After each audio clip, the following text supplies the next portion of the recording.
शाम का जो समय होता है यानी कि सूर्य के ढलने के बाद का जो समय होता है वह बहुत ही ज़्यादा महत्वपूर्ण होता है। जैसे कि ब्रह्म मुहूर्त का एक अलग ही ख़ास बात होती है, वैसे ही सूर्य ढलने के बाद का जो समय होता है वो भी बहुत ही ख़ास होता है।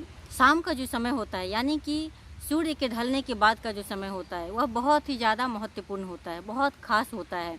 लेकिन उस समय को देखा जाए तो लोग ऐसे ही बिता देते हैं, कुछ तो भी टीवी में देखकर बिता देते हैं या फिर यूं ही फालतू की चीज़ों को करके लोग समय निकाल देते हैं। जिस तरह से ब्रह्म मुहूर्त का अपना एक अलग ही महत्व है, उसी तरह से शाम के ढलने का जो समय है यानी कि सूर्य के छिपने के बाद का जो समय है वो भी बहुत ही ज़्यादा महत्वपूर्ण होता है। उस समय में अगर आप कुछ बातों का ध्यान रख लेंगे तो फिर आपके जीवन में भी बहुत कुछ बदलाव आ सकता है और आपका जीवन भी बहुत ही खूबसूरत हो सकता है। दिन जो होता है वह ऊर्जा का प्रतीक है। आपको दिन भर कार्य करना है तो आपको बहुत सारा ऊर्जा चाहिए होता है, तो उसके लिए आपको सुबह का जो समय है उसका यूज करना ज़रूरी होता है। सुबह जल्दी उठना है और उस समय में आपको कुछ योग, प्राणायाम, आसन, मेडिटेशन ये सब करना है जिससे कि आपको एनर्जी प्राप्त होती है। उस समय में अधिक से अधिक आप कॉस्मिक एनर्जी को प्राप्त कर सकते हैं।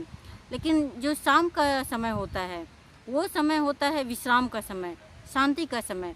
आप दिन भर में थक चुके होते हैं क्योंकि ये दिन भर आप बहुत सारे कार्य कर चुके होते हैं। दिन भर आपको एक्टिव रहना पड़ता है, लेकिन शाम का जो समय होता है वो एक्टिव रहने का नहीं होता है, यानी कि अपने आप को स्लो करने का समय होता है।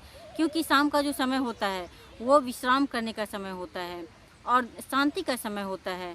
आपको रात में सोना होता है, तो उसके लिए अगर आप अपने माइंड को स्लो नहीं करेंगे, यानी कि आप अगर एक्टिव करते चले जाएंगे तो फिर आपकी जो रात है वो अच्छी नहीं हो सकती, यानी कि आपकी नींद नहीं पूरी होगी, आपका शरीर थक जाएगा, मन थक जाएगा। अगर आप अच्छी तरह से सो नहीं पाएंगे तो आपको कॉस्मिक एनर्जी अच्छी तरह से मिल नहीं सकती है, जिसके कारण आपके शरीर का जो रिपेयरिंग है वो नहीं ठीक से हो सकता है और आपकी नींद पूरी नहीं होगी तो आपको थकान होगी। और इससे क्या होगा, फिर सुबह का जो समय है जब आप उठेंगे तो उस समय में आपको अच्छा फील नहीं होगा।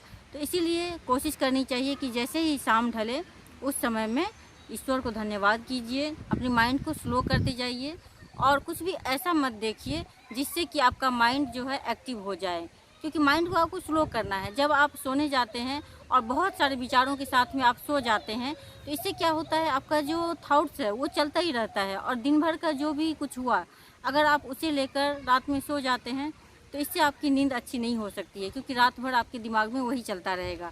तो इसीलिए ऐसा नहीं करना है। सूर्य ढलने के बाद अपने आप को भी थोड़ा सा स्लो कर दीजिए। आपको बहुत ज़्यादा एक्टिव रहने की ज़रूरत नहीं है। जैसे जैसे आपके सोने का समय होता जाएगा वैसे वैसे आपको स्लो करते चले जाना है। इससे क्या होगा, आपकी नींद बहुत ही अच्छी हो जाएगी और आप सुबह जो है बहुत ही अच्छा महसूस करेंगे।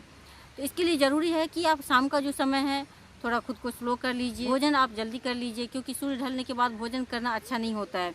अगर आप सूर्य ढलने से पहले भोजन कर लेते हैं तो ये तो बहुत ही अच्छी बात है, ये बहुत ज़रूरी भी है। और आज के समय में स्वस्थ रहने के लिए हमें कुछ चीज़ों को अपनाना बहुत ही ज़्यादा आवश्यक है। तो अब आप भोजन ज़रूर कर लीजिए सूर्य ढलने से पहले।